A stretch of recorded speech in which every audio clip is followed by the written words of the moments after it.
Today is Thursday, October 2nd, and this is the Bay Blend from WUSF. I'm Sky LeBron. There's some great music events happening this weekend, including one from WUSF this Sunday you can check out for free. The one and only Warren Buchholz will tell us about it, plus some others to round out this beautiful week in the Tampa Bay area. But first, the news.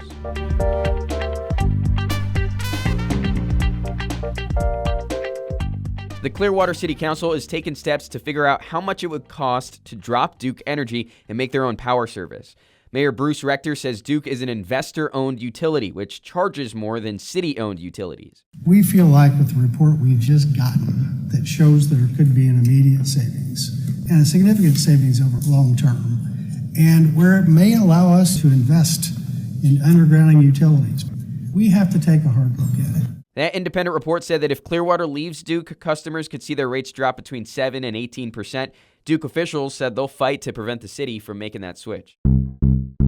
A South Tampa resident filed a lawsuit against Governor DeSantis to force a special election for Senate District 14. The seat's been vacant almost 2 months since DeSantis appointed Jay Collins as his new lieutenant governor. It was filed with help from the American Civil Liberties Union. It says voters are being disenfranchised by not being represented. That area includes South Tampa, West Tampa, Town and Country, and Lutz. This has happened before, and when previous suits are filed, the governor set election dates. For the third year in a row, Florida is number one in book bans. That's according to free speech group PEN America. The report co-author Sabrina Baeta says it's not surprising. Anybody who's been paying attention to this knows that a lot of the book banning tactics are starting in Florida and then are actually influencing how books are banned across the country. They say books were restricted or removed from school libraries more than 2,300 times in Florida last year. DeSantis argues that school districts are just removing inappropriate books. The most targeted book last year, A Clockwork Orange. People across the world and in the Tampa Bay area are mourning the death of conservationist and humanitarian Jane Goodall. She was 91 years old. St. Petersburg teacher Rachel Pethay says her students saw Goodall speak to them in person a bunch. They truly understand how important she is, and they're not only inspired by her, but I know that they will be committed to continuing to carry her flame going forward. There are Jane Goodall Institute micro grants for local chapters of her youth program, Roots and Shoots, that help fund special projects in Tampa Bay. It's that day of the week that us humans like to call Thursday, and with that, we're getting a music roundup, a local music roundup with Warren Buchholz of Jazz at WUSF. How's your Thursday going? It's going good. I didn't realize humans call it Thursday. What have you been calling it? Blurblay. Oh, dude, that ended like 2 years ago. Come on, get with the trend. What do we got going on? This Friday at 7 p.m. at Bay Borough Brewing in St. Pete. It's so hard to say that, man. It is. It's 60 Juno. They're a post-punk scene with a wistful and dreamy DIY indie rock. Rough, low vocals, kind of ensemble. Yeah, here, we'll give you a listen.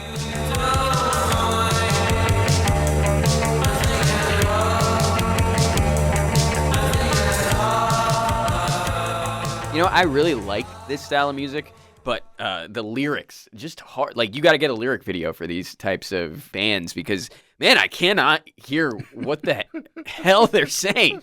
I love it, though. Give me more. Ooh. Also Friday at 7 p.m. in St. Pete, it's Freefall Sings Britpop. This is at Freefall Theater in St. Pete. This is a British musical invasion show featuring a variety of local musicians who will interpret the British songbook with artists like the Beatles, Petula Clark, and Adele. You know, I was looking into Britpop because I just wanted to know more about it and like who constitutes that genre. And Coldplay? Yeah. No? Yes? Yeah. I didn't even know they were British. I really didn't know. I thought they were from like Wisconsin or something. Yeah, there was a resurgence of Britpop in the mid to late 90s, and so Coldplay was one of them. There we go. Saturday at 8 p.m., it's Ella and the Bossa Beat. They will be performing at the Palladium in St. Pete. Ella and the Bossa Beat are a father-daughter duo who present Brazilian jazz as well as original compositions. Got some sound of them. Once dressed just to make it was my babe.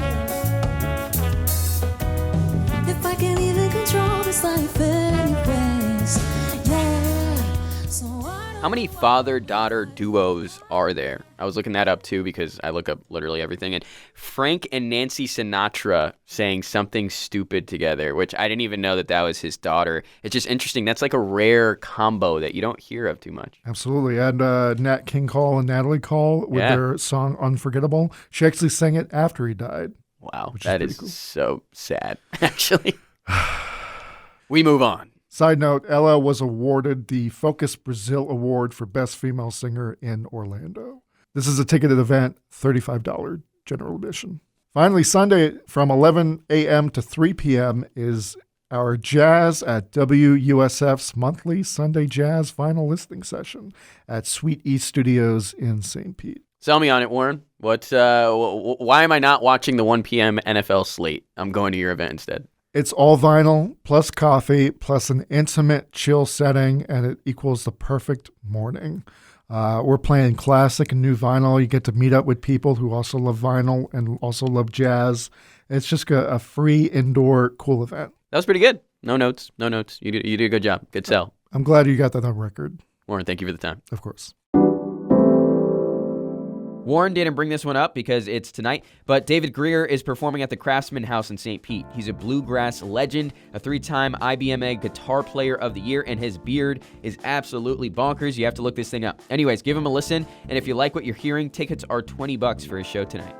Oktoberfest is starting up today at Dunedin Brewery and lasts until Saturday. The brewery is bringing back its Liederstein release. I initially read that as Listerine, gagged a little bit. They'll have German food, different types of beer, and live music the entire weekend. I want someone to go to a bunch of these Oktoberfest events and get back to me on which is the best. That's the community reporting we really need. And you only have until later this month to check out the Tampa Museum of Art's Bucks at 50 exhibition. It has a ton of pictures that showcase the past 50 years of Buccaneers history, from its terrible beginnings in the win column to it being a really successful franchise over the past 25 years. Just another thing to help you feel a little bit more connected to this area. That's today's blend. If you're liking the pod, rate it, follow it, because that's what it takes to keep this show going strong. I'm going to get out of here, but make sure you're back tomorrow. Have a great one.